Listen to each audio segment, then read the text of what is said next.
Cowboys are a symbol of the Wild West, the personification of freedom and adventure.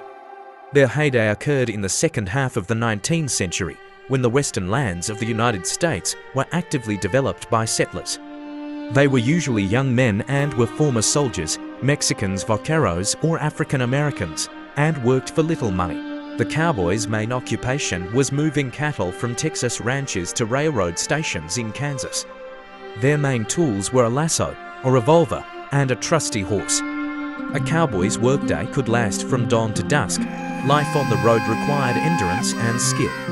It was a hard and dangerous journey, full of bad weather, wild animals, and bandit attacks. Although the life of a cowboy was considered nomadic, many had families living on small farms or ranches. The relationships between cowboys and Indians in the Wild West were complex and varied. The main cause of the problems was the spread of grazing and livestock driving into areas that Indian tribes traditionally considered their hunting grounds. Some cowboys and tribes found common ground. For example, many cowboys learned hunting, orienteering, and horseback riding skills from Indians. The decline of the era of cowboys as a symbol of the Wild West gradually continued to the end of the 19th century. The main reasons for the end of the cowboy era is the development of railroads.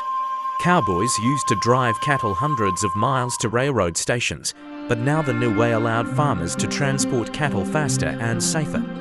And the second reason is that in 1860 the US government passed the Homestead Act, which led to the subdivision of the outer lands, the closing of traditional routes, conflicts with farmers, and the transition to sedentary ranching.